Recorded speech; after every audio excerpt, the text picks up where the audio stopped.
আসসালামু আলাইকুম বন্ধুরা। দেখেন এইখানে আমি পেঁয়াজ কাঁচা লঙ্কা তেলে নাড়াচ্ছি, কারণ এটা তরকারি হবে। তো দেখতে থাকুন। আপনারা সবাই কেমন আছেন? আশা করি সবাই ভালো আছেন। তো বন্ধুরা, পেঁয়াজটা একটু নাড়িয়ে নিয়েছে, দিয়ে এবারে একটু হলুদ দিয়ে দেবো। একটু হলুদটা দিয়ে দিলাম। আর আমি কাঁচা লঙ্কা দিয়েছি বলে আমি আর এই লবণটাও দিয়ে দিলাম। আর দেবো না, গুঁড়ো লঙ্কা দেবো না, কারণ ঝাল হয়ে যাবে অনেক।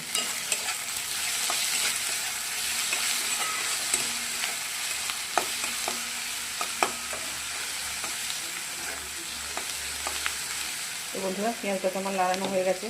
তো এবার দিয়ে দেবো, দেখেন পোস্ত আমি বেটে রেখেছিলাম, মিক্সিতে বেটেছি।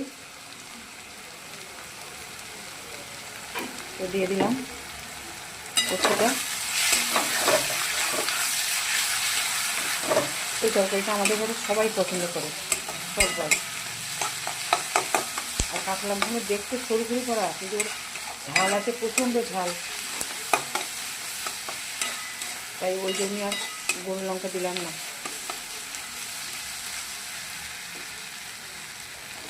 এটা দারুণ খেতে মজা হয়, বিশ্বাস করুন আপনারা। তো পেঁয়াজটা তো একটু ইয়ে হয়ে এসেছে। এবার আমি দেখেন ডিম ডিম আমি দুটো ডিম ভেঙে রেখেছি, একটু দুটো ডিম দিয়ে দিলে দারুণ খেতে হয়।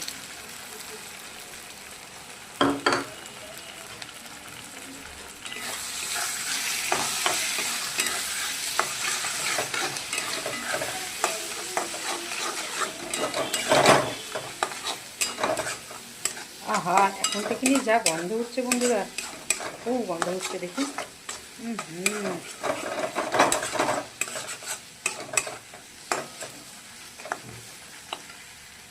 একবার এইভাবে বানিয়ে খেয়ে দেখবেন।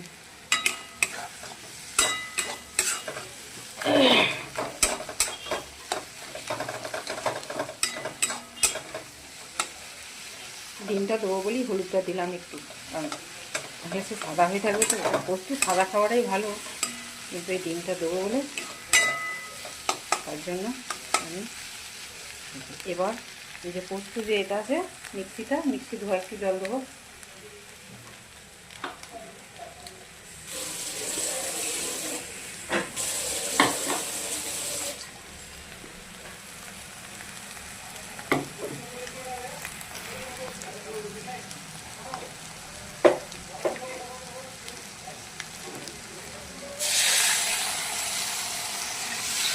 দিয়ে দিলাম।